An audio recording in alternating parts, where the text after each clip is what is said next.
Hello, Katie. My name is Justin. I went to my senior prom with you, and we know each other from the debate sphere. And yeah, it's nice to be talking to you today about love because what else is there to talk about during a pandemic? Exactly. We're talking about love, COVID, media representation, all of the trials and tribulations of emotions in the 21st century. I think the thing that I wanted to jump off on based on our previous conversation we were just having is basically what our conceptions of love are as we age. So you were talking about like our conceptions of love when we're young versus as we grow up, I guess. Yeah, it's both like an age thing and I think like a cultural thing. But yeah, like I was saying earlier, it's as a kid you're like it's more infatuation, right? With attraction, with intelligence, with like being interesting. And at some point, we start to talking about like different aspects of love. So there's like this idea of attraction or intimacy, right? Which is like nowadays, like we touch, we kiss, we have sex. Um, but then there are other things about like compatibility or like what is deep love, Right. right? And if you follow any Instagram based psychologist, there is always at least one post about how like love is about communication. It's about finding like the good in the like kind of shitty parts about some, well, not shitty parts, but like kind of weird Right. parts about someone. And then you're like, so is love just uninteresting at some point? And you're just like, we're making do, or are we just settling, Right. which might have to be a good thing. Um, and I kind of want to, I kind of want to dig into you as an example. Um, because I think it's very easy for us to be like to tell when we're enraptured with someone, right? Like, Right. and that's an easy distinction between a good friend and like a romantic partner. You're just like, I want to be with this person, like emotionally, physically, that I might not want to be with a friend. Right. Um, but in your case, right? So you just started dating someone not too long ago, but you haven't been able to, unfortunately, be like physically intimate, right? Right. Because of this virus thing that's apparently floating around the world. Um, Lacking that though, I think you're still pretty confident in like another form of attachment that's not just physical. And I'm wondering, is that compatibility? Is that like a logistics thing? And if it is, like, is that so bad? You Right. know? I think that's such a great question, and I think about this stuff all the time. I'm actually writing a book this month about love because I wrote a bunch of books last year, and I was like, I want to write one about the topic I care most about. And I think the reason that we don't think about these things in a really healthy way so much is because like it's taboo almost. Like we almost talk about sex more than we talk about love in communal settings, and I haven't read any academic papers about love. Like there's so few biological papers about the love chemicals in your brain. So it's I just wanted to start off by saying thank you for having this conversation with me because it's great. Um, so yeah, in terms of like dating and compatibility, I think love, aside from like the very sexual, heady, lusty part of it, like there are deeper components, and part of it is not like a logistics thing because that sounds dirty and depressing, but it's like I like to think of it more as a support thing, right? Is it like, does this person care about me beyond, the physical and the emotional? It's like, does this person want to like build a relationship with me? Is there something other than just me and him, right? So it's like, do they is this person supportive of your goals? And that's like maybe a logistical thing, like are they going to go to law school and leave me behind, or are we going to like go to grad school together, like stuff like that. But that's not it. It's like, do they see you interested in something that you're passionate about, and do they support you, or do they say, oh, I don't want you to follow that because it's intimidating or whatever. Like, so I think that's part of it.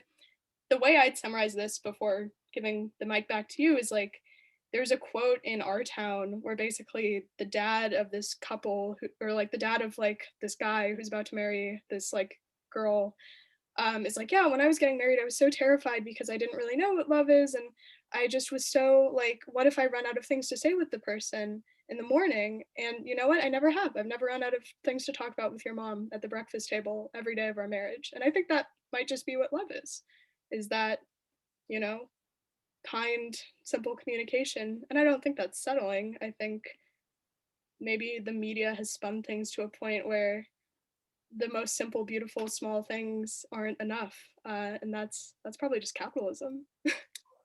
Everything is capital. um, I really that's like a really lovely quote. And it, ooh, like, nice cup of coffee, that's like a really amazing thing. And in my life, I'm very grateful to like have a lot of good friends who are also that kind of couple where I'm like, it's just so nice watching Yeah, this happen, right? And so I guess in that sense, I've never really been convinced of like, oh, that person's the one, right, right? I think there are multiple people that we might be compatible with, um, but I guess like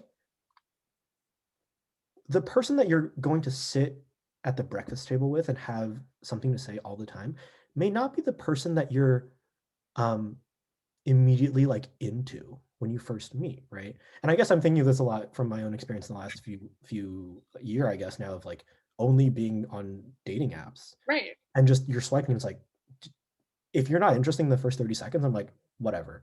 But I could have swiped left on a lot of people who I would have really enjoyed having like a bowl of vegan pho with at 11 p.m.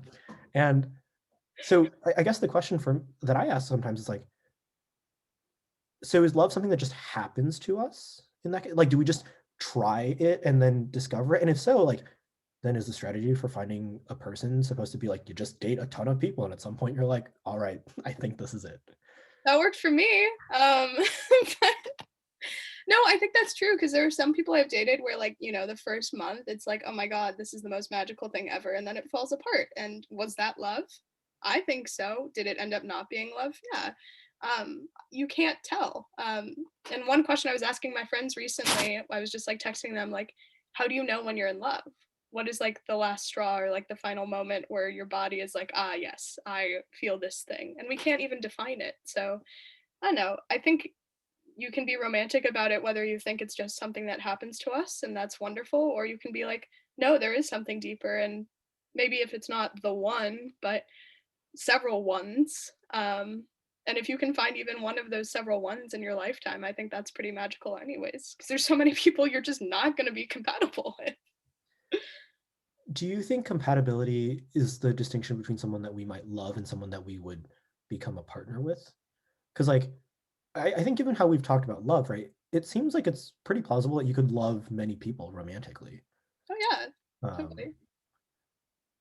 And I think part of that might actually be the logistics question, right? Logistics might not have anything to do with love. It might just have to do with your life, right? Like, what if I love someone, but they're like, you know, you need to like dye your hair blonde and like be this ideal like housewife of our 20 children or something, like something ridiculous, right? Like, cool, I could love that person. I'm not gonna, be with them. They're not gonna be my partner. And I think a lot of my like close friends have had similar experiences where it's just like, well, like those are even the most heartbreaking situations when you're deeply in love with someone and there's like a fundamental logistical incompatibility. But then sometimes you overlook those things because there are compromises in love, and that's a beautiful thing too, as long as you don't lose too much of yourself. yeah. It, so when you date, do you I mean, do you approach it kind of like a um I don't want to say science experiment, but is there like a trial period, where you're like, huh, do I feel this way? And do you compare it to other people? Because like presumably at some point, like even if you have met someone that you're like, I want to be your partner, right? But we grow and we're not static. And so like 50, 60 years down the line, hopefully we're all still here. Like it's very plausible that you're like, we've grown so far apart that like this is not working anymore, right? And so do you go into a relationship with those thoughts? Does that ever scare you, I guess? Um, I mean, I give everyone the benefit of the doubt. I'm always like, I'm here for the next 80 years, and then if you fuck something up, in the next month or two, I'm probably gonna dip. But like, I don't know. That's like, don't forget my birthday, and like, don't be a shitty person. But we're coming up on the last minute here, so if you have any passing thoughts, ending thoughts on love, I'd love to hear them. I mean, I just hope that everyone who is currently in a relationship and a healthy, loving relationship right now is able to look at their partner or partners and just be like, I'm really so glad that you're here through these challenging times. And for those of us who are not, we're at the beginning stages. Like, I just hope we're able to keep the faith, if you will, and that, like, we're able to find romantic love in our own capacity during these challenging vaccineless times. Um, So yeah, I think that's a beautiful message to end this on. So thank you. anytime.